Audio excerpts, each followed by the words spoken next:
우리 옆에 분 인사합니다. 주님의 이름으로 사랑하고 축복합니다. 주님의 이름으로 사랑하고 축복합니다. 네. 날씨가 많이 덥습니다. 이게 막 땀이 나고 여기 위쪽은 여름인 것 같아요. 조금 추우실지 모르겠지만 공기가 이만큼 높아도 공기가 틀린 것 같습니다. 윗공기가 참 좋은 것 같습니다. 하늘 위에는 더 좋을 것 같습니다. 자, 오늘도 우리가 로마서 8장의 말씀 함께 이제 묵상하겠습니다. 로마서 8장 우리가 굉장히 오랜 시간 동안 보았는데 이제 오늘 마지막으로 함께 8장 말씀 나누도록 하겠습니다. 로마서 8장 계속해서 말씀드리고 있지만 성령자입니다. 성령님이 오시면 성령 안에서 주시는 자유함을 느끼는 장이 바로 로마서 8장이죠. 더기 성령이 오시면, 성령이 우리 가운데 오시면 요한복음 14장이라든지 등등에서 말씀하신, 예수님께서 말씀하신 보혜사 성령이 우리 가운데 오시면 어떠한 일들이 일어나느냐. 물론 마가의 다락방에 임하였던 초대교회 120명 운동에 임하였던 성령 충만함으로 놀라운 역사가 임했죠. 또 그러한 성령이 우리 가운데 오시면 우리 가운데 어떤 일을 하시고 또 어떻게 도우시느냐, 로마서 8장에 아주 자세하게 기록되어져 있어서 굉장히 많은 시간 잘라서 이 말씀들을 계속해서 묵상하고 있습니다. 자, 오늘도 마지막 기억하는 의미에서 좀 다 아시더라도 한 번만 더 정리하고 이제 오늘 말씀 이렇게 묵상하도록 하겠습니다. 자, 먼저 성령은 생명의 영이다 하는 말씀을 나눴습니다. 생명을 주는 영이다.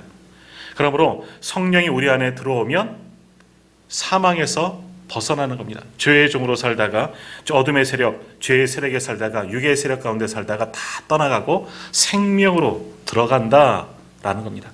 그래서 로마서 8장 시작하면서 뭐라 그래요? 생명의 성령의 법이 죄와 사망의 법에서 너를 해방하였다.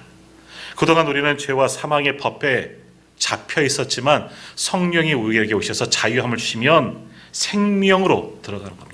그러니까 성령은 생명을 주는 영이다 하는 말씀을 처음 보았죠. 그리고 두 번째 어떤 이야기를 나누냐, 성령이 오시면 우리의 생각을 바꾸어 오신다. 예전에 어떤 생각이냐, 죄 가운데 살았기 때문에 부정적인 생각, 육의 생각, 그러한 생각들을 하며 살았어요. 근데 육의 생각에서 영의 생각으로 바꾸어 주시죠. 부정적인 것에서 긍정적인 생각으로 우리 성령님께서 바꾸어 오신다. 그러니까 전에는 내 생각, 나를 위해서, 내 욕망을 위해서 살아갔다면 이 모든 생각을 완전히 바꿔주셔서 이제는 영적인 것에 관심을 가지고 살고 하나님께서 원하신 것이 무엇인지 고민하면서 살아가게 된다. 그렇게 우리의 생각을 바꾸어 주는 분이 성령 하나님이시다 하는 말씀 나눴습니다. 그리고 성령님은 우리에게 자녀의 영을 주신다. 양자의 영이라고 그렇게 표현하죠. 자녀의 영, 양자의 영을 주시는 분이 성령님이시다. 그래서 이제 우리가 자녀의 영을 받고 양자의 영이 내게 임하면 종의 영이 떠나가는 겁니다. 더 이상 종의 무서워하고 두려워할 필요가 없다. 죄 가운데 살아가는 것, 죄의 노예로 살아가는 것, 그 결과 사망에 이르는 것 무서워할 필요가 없다. 왜? 하나님의 자녀가 되는 권세를 주셨기 때문에. 그래서 우리가 하나님을 뭐라 부른다? 아바 아버지예요. 아바 아버지. 아바 아버지, 아버지라는 말씀이 성경이 많이 나오는 것 같지 않지만 별로 안 나와요. 로마서, 하박국서, 갈라디아서 요 정도밖에 안 나와요. 우리가 하나님을 아바 아버지라 부를 수 있는 권세를 주신 것, 양자의 영을 주신 성령 하나님 때문이다라는 것이죠. 그리고 성령이 오시면 죽어버린, 잃어버린 우리의 소원을 회복시켜 주신다 하는 말씀 이제 기억나실 겁니다.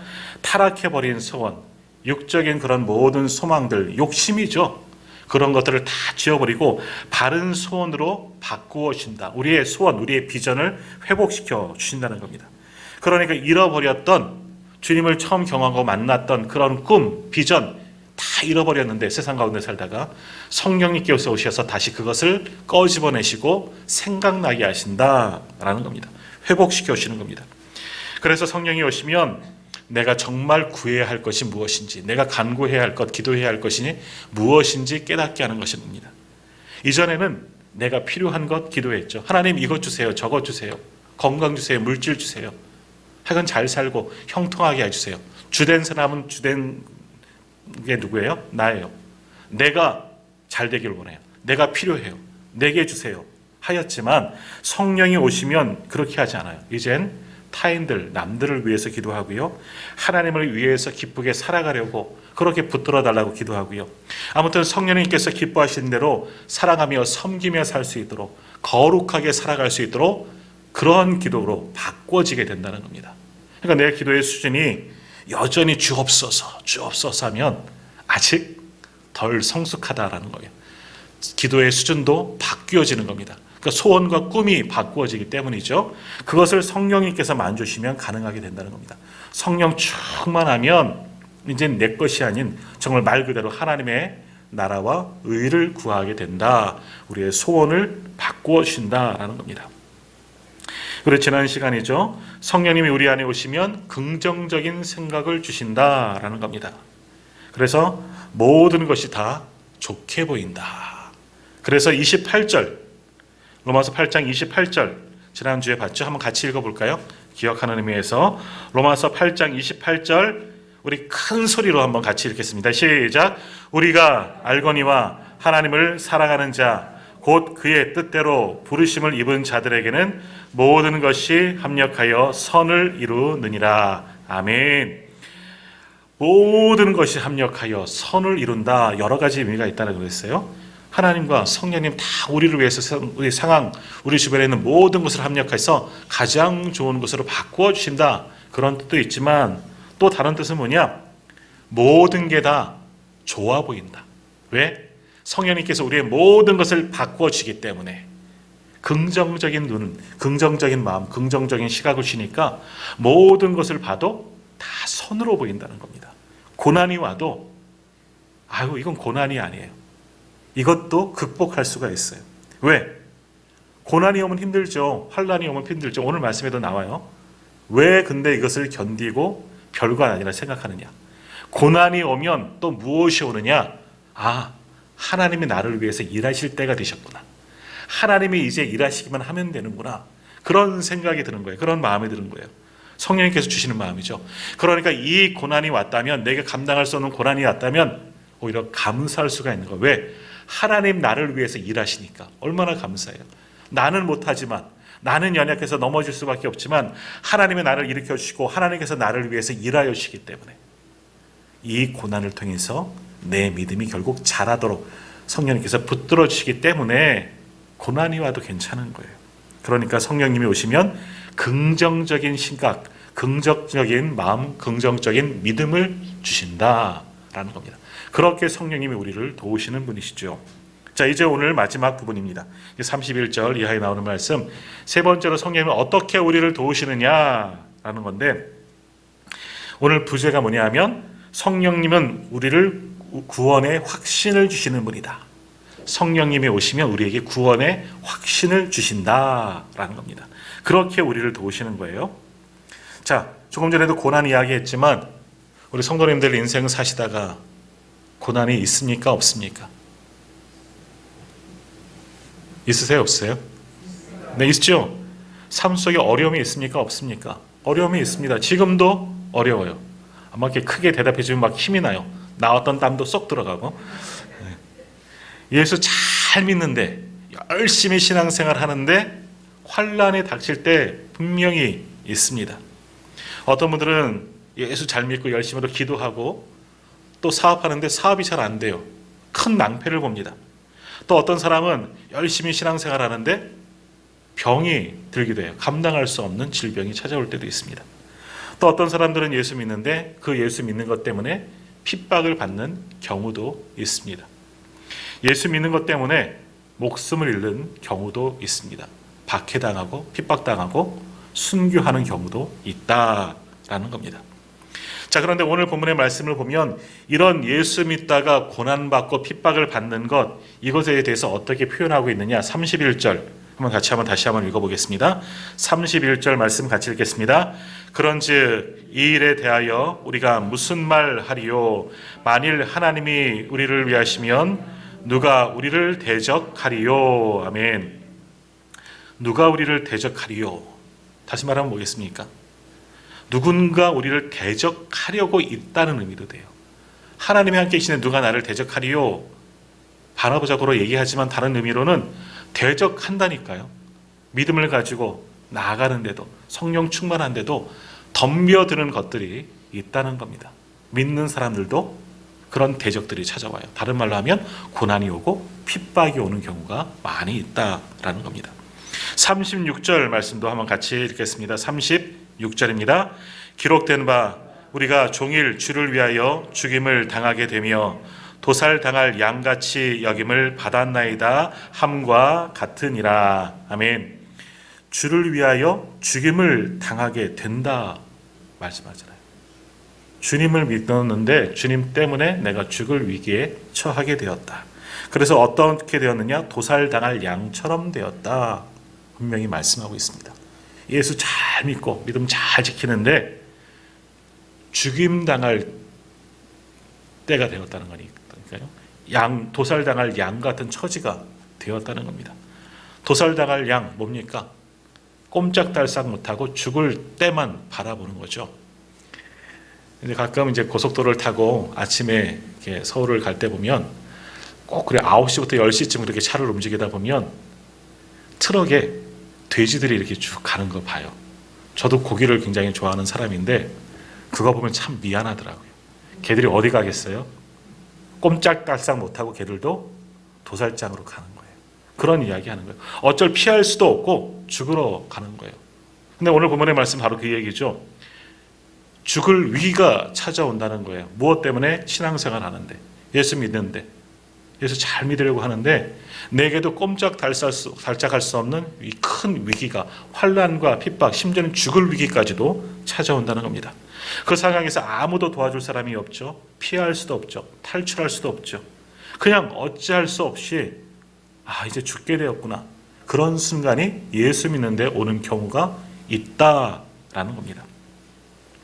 자, 이런 환난, 이런 고난이 오면 우리는 어떤 생각 들겠습니까?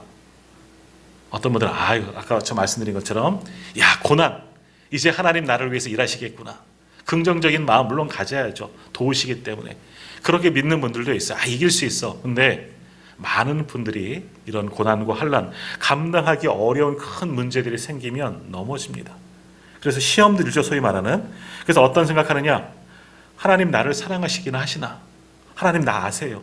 하나님 왜 나를 버려두세요? 나와 함께 하지 않으세요? 더 나아가서 뭐라 그러냐? 하나님 살아계시는 거 맞습니까? 이런 경우들도 찾아온다는 겁니다. 믿음 지키려고 하는데 믿음 때문에 오히려 예수 믿는 것 때문에 환난이 찾아오면 이렇게 바뀔 수도 있다는 겁니다. 우리의 믿음이 흔들릴 때가 많이 있다는 겁니다. 근데 이것을 누가 계획하고 누가 기뻐하겠습니까? 사단이 계획하고 사단이 가장 기뻐하는 일입니다. 사단은 우리로 하여금 하나님의 사랑에 의심이 생기도록 만드는 겁니다. 하나님의 구원에 대해서 흔들리게 만드는 것이죠. 하나님이 도우실 텐데, 일하실 텐데 그것을 온전히 믿지 못하도록 만드는 것이 사단이 주는 마음이다라는 겁니다.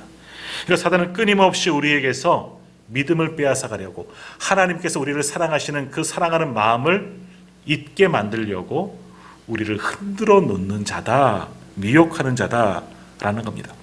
그래서 어떻게 하느냐? 사단이 지금 공격이에요. 어떻게 우리를 공격하느냐? 35절에 사단의 방법이 나옵니다. 한번 같이 읽겠습니다. 35절입니다. 누가 우리를 그리스도의 사랑에서 끊으리요? 환난이나 곤고나 박해나 기근이나 적신이나 위험이나 칼이랴. 아멘. 무슨 말씀이냐? 사단은 여기 나오는 환난, 곤고, 박해, 기근, 적신, 위험, 칼, 이런 7가지의 방법으로, 이것만 있겠습니까? 더 많이 있겠죠.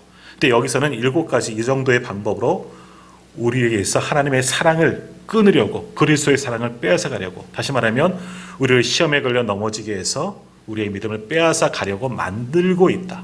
그것이 사단의 방법이다라는 겁니다. 그래서 35절에 나오는 환난, 곤고, 박해, 기근, 적신, 위험, 칼, 이것이 사단이 우리를 공격하는 방법이다라는 겁니다. 공격하는 방법을 알면 대처를 잘해야 되겠죠. 이것이 무엇인지 알아야 되는 겁니다. 자, 환난이 뭡니까? 근심이나 모든 재난을 통틀어서 환난이라고 합니다. 얼마 전 드라마에서 6.25 때 환난은 환난도 아니야. 지금 이런 얘기 많이 나왔잖아요. 환난, 너무 정신없고 힘들고 온통 벗어날 수 없는 큰 재난, 이런 것이 환난입니다. 자, 환란이 위험한 이유가 뭘까요? 그 환란, 문제, 고난 힘들겠죠. 그러나 이 환란 때문에 우리 안에 근심하는 마음이 생기고 근심하는 마음이 깊어지다 보면 하나님을 의심하게 만든다는 겁니다. 하나님은 나를 사랑하시기나 하나 하나님의 존재까지도 의심하게 되는 겁니다.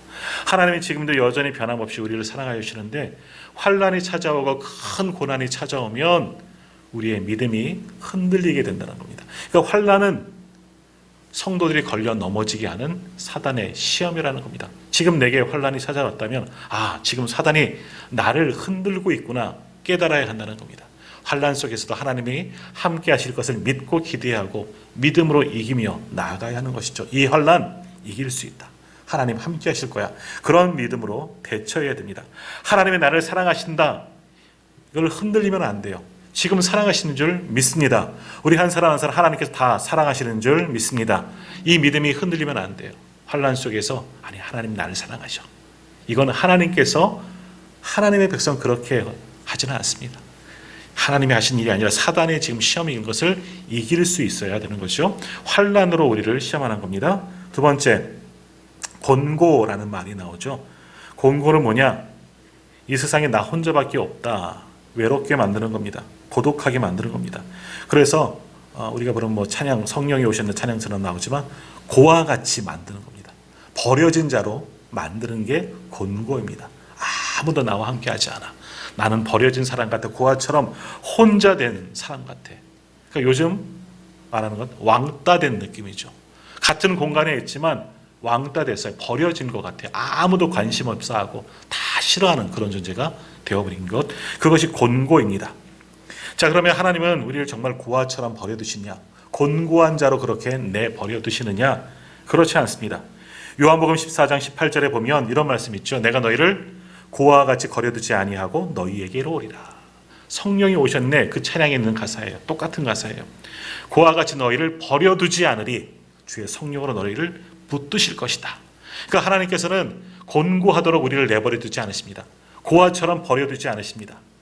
그런 순간에, 곤고한 순간에 버림받지 않도록, 외롭지 않도록 보혜사 성령님을 우리에게 보내주시는 겁니다. 성령이 우리의 친구가 되어주시는 겁니다. 나와 동행하시는 거죠. 그래서 보혜사 성령을 영접하면 평안을 얻을 수가 있는 거예요.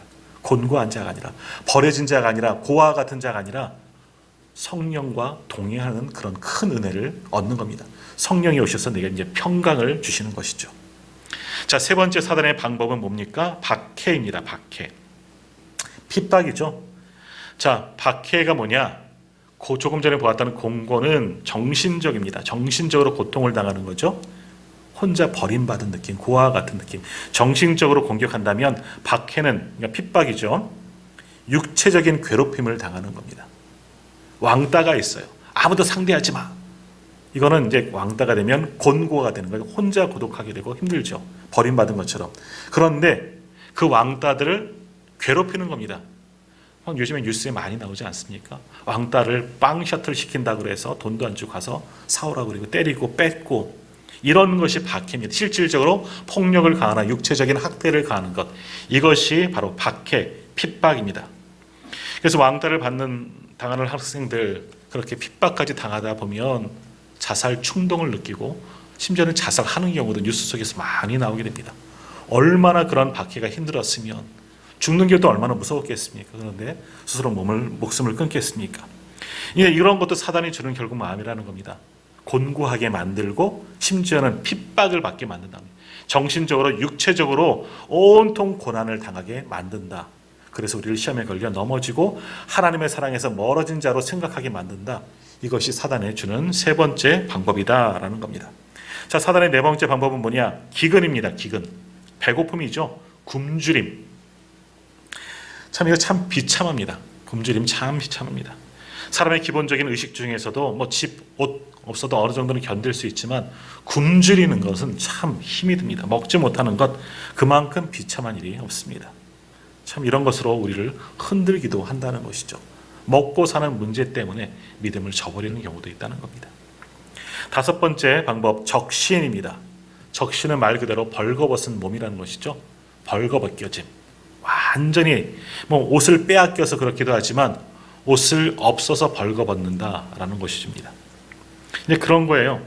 어렸을 때 제 집이 가난한데 신발도 구멍이 났어요. 그런 신발 신고 다니니까 학교 가면 아이들이 놀리죠. 빵꾸난 신발 신고 다닌다고. 그래서 집에 가서 엄마 신발 좀 사주세요. 엄마도 안타깝죠. 돈이 없는데 사줄 형편도 안 되고. 그래서 며칠만 더 견뎌봐라. 돈 구할 때까지 좀 신고 다녀라. 그럼 엄마들 막 화를 내고 학교 안 가요. 이거 신고 어떻게 학교 가요? 그러다가 좀 맞기도 하고 그랬던 적이 있을 겁니다. 자, 그럴 때 어머니 마음들도 힘드셨겠지만 이런 때 느껴지는 마음이 바로 적신, 창피한 거잖아요. 창피한 거. 구멍난 신발, 부끄러워서 남들 앞에 설 수 없는 것. 이런 마음이 적신에 부끄럽게 느껴지는 것. 자, 지금도 마찬가지로 다른 사람들은 좋은 옷, 메이크업, 명품 옷 입는 나는 맨날 시장에서만 사 입는 싸구리 옷, 어디 동창회를 못 가겠어. 부끄러워서. 이런 게 적신인 거예요. 이런 건 뭐예요? 상대적인 빈곤이죠. 어떤 면에서 보면 저 사람이 가진 거 왜 난 없어? 저 사람은 저렇게 누리는데 왜 나는 못 누리고 있어? 부끄럽게 여겨지는 것, 이것이 바로 적신이라는 겁니다. 그렇게 완전히 내가 다 까벌려지고 드러나는 것처럼 부끄럽게 여겨지는 마음도 줌을 통해서 야, 하나님 나를 이 모양까지 만드셨구나. 나를 사랑해서 끊어지게 만드는 사단의 또 다른 방법이다라는 겁니다. 제 6번째 위험입니다. 위험. 실제로 우리에게 큰 해로움, 손실이 일어나는 것이 위험이다라는 겁니다. 자, 그런데 사단은 이런 위험한 것들을 우리에게 줌을 통해서 무엇을 얻느냐? 무엇을 야기시키느냐? 공포, 두려움을 우리에게 갖게 만든다는 겁니다. 우리를 두렵게 만드는 거예요. 그러니까 이런 위험들이 여러 번 경험하게 되면 요즘에 트라우마라는 그런 말을 많이 하죠. 미리부터 겁을 먹는 겁니다. 비슷한 일이 생기면 그래서 큰 고초를 겪어본 적이 있으면 똑같은 일을 만나게 되면 겁을 먹어요. 두려워요. 몸이 반응을 해요. 그런 경우들이 있어요. 전혀 아무 일도 아직 일어나지도 않고 그렇게 될 가능성도 별로 없지만 근데 미리부터 겁을 집어먹게 만든다는 겁니다. 두렵습니다. 이분 어떻게 할 수가 없어요. 공포가 일어나기 때문에 참 힘이 듭니다. 그래서 우리를 흔들어 놓는 겁니다. 이제 또 이런 경우도 있어요. 어떤 분들은 이제 전도하고 이제 그러다 보면 이제 전통 종교를 믿거나 유교라든지 이런 있는 분들, 전 보는 분들, 야, 네 교회 가면 조상신이 노하셔. 점쟁이가 말하는데 너 교회 가기 때문에 우리 집에 우한이 끄는 거야. 뭐 이런 경우들이라는 거예요. 그러니까 야, 뭐 정말 그런가 보다. 나 교회 가니까 누가 아픈 것 같아. 우리가 안 되는 것 같아. 이런 공포를 느끼게 되는 거예요. 이것을 잘못하는 거구나. 이런 생각을 갖게 만든다는 거죠. 그래서 하나님의 사랑에서 멀어지게 만들고 의심을 갖게 만드는 것. 그것이 바로 사단의 방법, 위험을 주는 일입니다. 위험을 주고 공포를 야기시키는 일들을 우리에게 한다는 겁니다. 자, 마지막 7번째 칼. 칼은 죽음이라고 바꿔보면 될 것 같습니다. 실제적으로 우리의 목숨을 끊는 겁니다. 그래서 주님 안에 못 있게 하려고 순교 당하는 것이죠. 죽을 위기 가운데 서게 만든다는 겁니다. 칼의 위협을 목에 들이대고 믿을래 안 믿을래 장담 못할 겁니다. 왜 믿음을 저버렸냐고 우리 선배들, 변질된 사람들 그렇게 말하지만 우리도 자신 없습니다. 칼을 목에 들이대면 끝까지 믿음을 지킬 사람 많지 않을 것 같습니다. 자, 이런 순교의 이야기 옛날에만 있는 것 아니에요. 과거에만 6.25 때 예수 믿다가 죽고 일제시대 때 예수 믿다가 체포당하고 그 전 아니면 다른 나라의 이야기 아니에요. 지금도 여전히 이 땅 가운데서도 세계 방방곡곡에서는 그런 순교함이 지금도 일어난다는 겁니다. 이슬람교 강한 이 중동 지방에는 여전히 지금도 예수 믿는 것 때문에 순교 당하는 사람, 칼의 위협을 당하는 사람이 지금도 있습니다.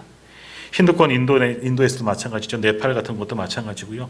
한국 동남아에서도 이런 일들, 중국도 마찬가지예요. 북한은 또 어떻고요? 한국은 우리도 순교하는 분들이 지금도 있다는 겁니다. 그렇게 칼의 위협, 목숨의 위협이 오면 어떻게 될까요? 정말 많은 분들이 포기하는 경우도 있다라는 겁니다. 자, 그러나 이렇게 사단의 이런 7가지 방법, 이것만 있겠습니까? 더 많은 방법으로 우리를 공격하지만 그러나 우리는 이런 핍박을 당하고 환난을 당해도 끝까지 믿음으로 나아가야 한다는 겁니다. 감당할 수 없어요. 힘이 들어요. 우린 연약하기 때문에. 두렵죠. 공포심이 당연히 생기죠. 그러나 하나님의 사랑을 절대 의심하지 말고 그 순간에도 하나님은 나와 함께 하실 거야. 믿고 나아가시길 바랍니다.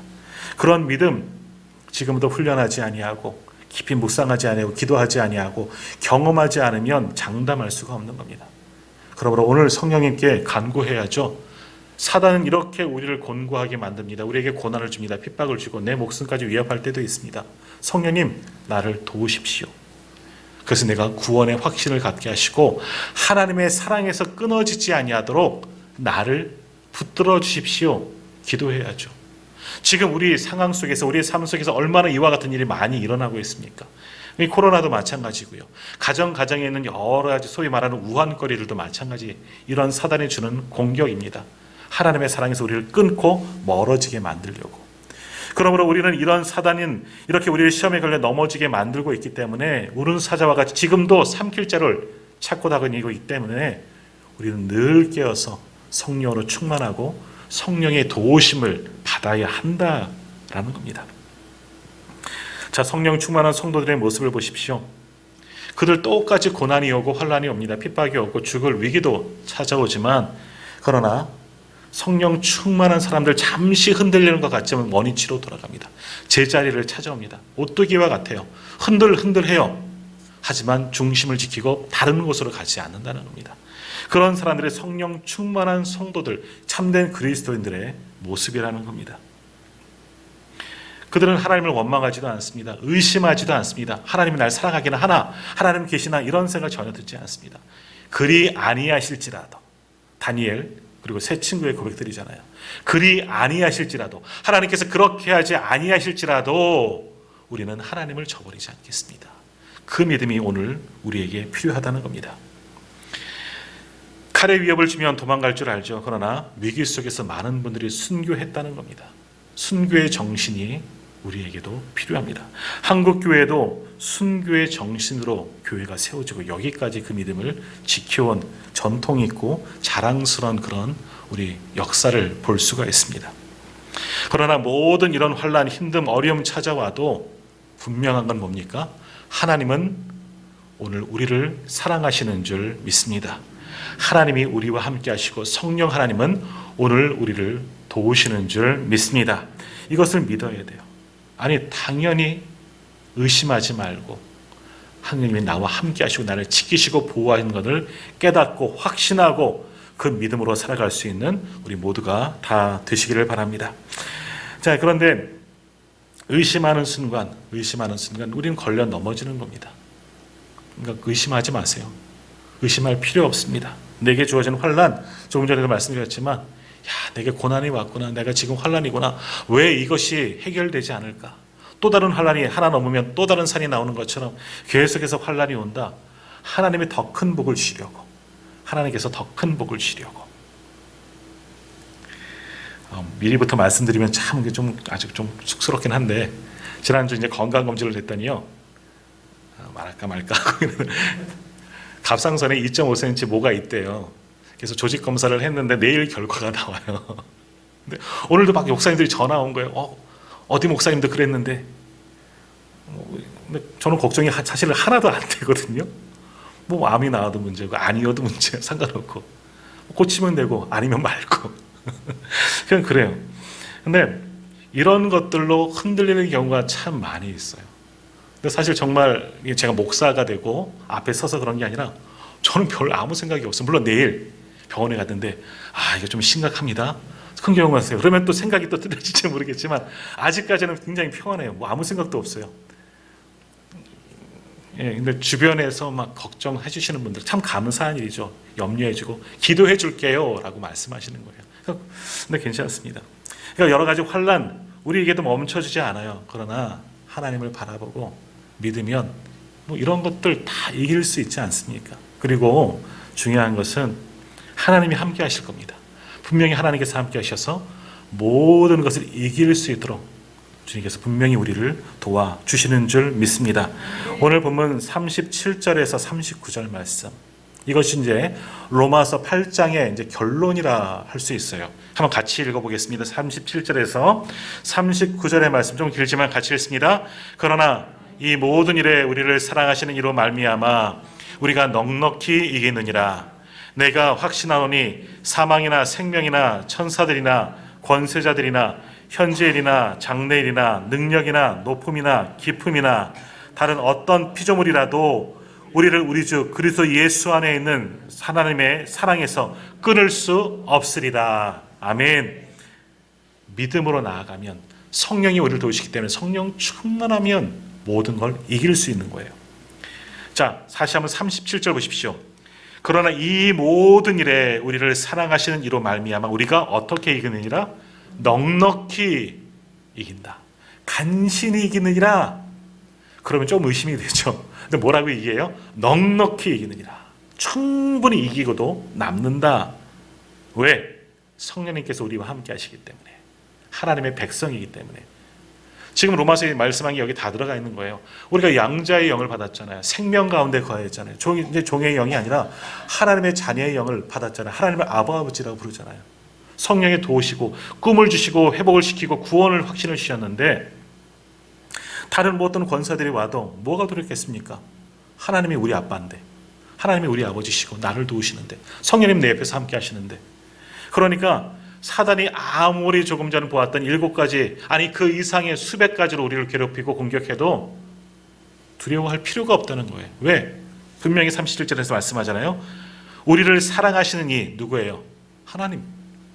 우리 하나님 아버지 아니십니까? 하나님 아버지 우리를 사랑하시는 그분으로 말미암아 우리가 어떻게 넉넉히 이기느니라. 아멘. 넉넉히 이깁니다. 지금 환난, 지금 문제 당장은 힘들어요. 그 앞에 쓰러지고 넘어질 수 있어. 시험 들어요. 하지만 하나님께서 우리를 넉넉히 이기도록 만들어 주실 줄 믿습니다. 이게 성경의 말씀이죠. 그리고 마지막 부분 보십시오. 39절. 높음이나 깊음이나 다른 어떤 피조물이라도 우리를 우리 주 그리스도 예수 안에 있는 하나님의 사랑에서 끊을 수 없느니라. 다시 말하면 뭐예요? 하나님은 어떠한 경우에도 우리를 사랑하신다 안 한다? 사랑하신다. 하나님의 사랑에서 우리를 끊을 수가 없다는 겁니다. 사랑의 끈으로 묶여진 겁니다. 죄송하지만 자녀들 내 마음에 안 들어도 그 새끼 내 새끼잖아요. 죄송합니다. 뭐 단에서 이거 편집. 그 자식은 내 자식이기 때문에 끊을 수가 없어요. 그러니까 기도하고 아무튼 되돌리려고 하는 거죠. 그래도 사랑하는 거예요. 하나님도 마찬가지. 하나님의 자녀된 우리들 하나님의 사랑에서 끊을 수가 없으신 거예요. 다른 어떤 권세도 그것을 끊을 수가 없다는 겁니다. 하나님께서 우리를 붙들어주고 계시는데. 그러니까 성령을 기대하시고 성령의 나를 도우시는 것을 믿고 확신 가운데 나아가십시오.